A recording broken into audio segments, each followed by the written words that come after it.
हैं। अमेरिकी राष्ट्रपति डोनाल्ड ट्रंप इस समय इजराइल के दौरे पर हैं। इजराइल में ट्रंप का जोरदार स्वागत हुआ। इजराइल के सर्वोच्च नागरिक सम्मान दिए जाने के साथ साथ ट्रंप का इजरायली संसद को संबोधन काफी अहम है। गाजा पीस समिट के ऐतिहासिक मौके पर अमेरिकी राष्ट्रपति डोनाल्ड ट्रंप इजराइल पहुंचे। ट्रंप ने इजराइल के प्रधानमंत्री नेतन्याहू से मुलाकात की, साथ ही इजरायली बंधकों के परिवारों से भी मिले। वहीं इजराइल और हमास में युद्ध विराम के साथ ही बंधकों की रिहाई का दौर शुरू हो गया है। हमास ने सभी 20 इजरायली बंधकों को रिहा कर दिया है। इन्हें रिहा कर रेड क्रॉस को सौंपा। इसके बाद इजरायली सेना के हवाले किया गया। सभी बंधक इजराइल पहुंच चुके हैं। इसके बदले में इजराइल आज 250 फिलिस्तीनी कैदियों को रिहा कर दिया है। अमेरिकी राष्ट्रपति ने अरब देशों और मुस्लिम नेताओं को शुक्रिया कहा है।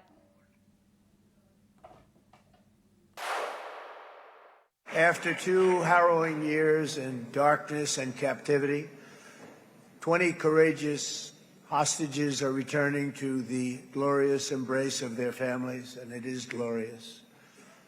28 more precious loved ones are coming home at last to rest in this sacred soil for all of time.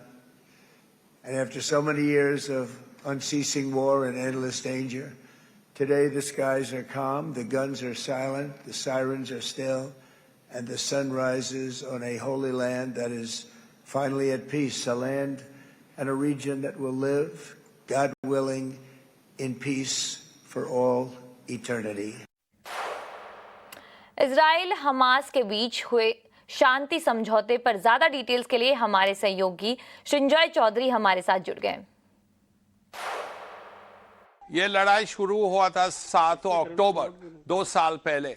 उस टाइम में हमास अटैक किए थे इजराइल, 1200 फेटल कैजुअल्टीज हुआ था, हॉस्टेजेस भी ले गए थे। लेकिन उसके बाद गाजा में लड़ाई चला, बहुत कैजुअल्टीज हुआ है। मान लीजिए 50,000 कैजुअल्टीज शायद हुआ है। अभी शांति का पर्व शुरू हुआ है और Donald Trump US president has played a very important role. अभी इजराइल में है, नेसेट में स्पीच देंगे। इंपॉर्टेंट पॉइंट है, जितने हॉस्टेजेस थे 20 वो वापस हो गए हैं और बहुत सारे गाजन्स इजरायली जेल में थे, वो वापस जा रहे हैं।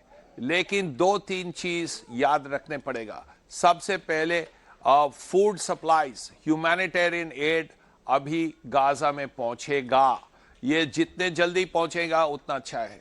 सेकेंडली, रिकंस्ट्रक्शन होना चाहिए गाजा का। थर्डली, आपके पीस प्लान में जो है ट्रंप का, उसमें है जितने है आपका वेपन्स हमास का पास, ये वापस होना चाहिए। लेकिन वो कैसे होगा, किस तरह से होगा, वो ही देखना है। लेकिन अब आज there is silence, there is no conflict, and that is the most important thing. आज से शांति शुरू हो गया है। इस बुलेटिन में फिलहाल इतना ही, लेकिन आप कहीं मत जाइएगा क्योंकि ET नाउ स्वदेश पर खबरों का सिलसिला यूं ही जारी रहेगा।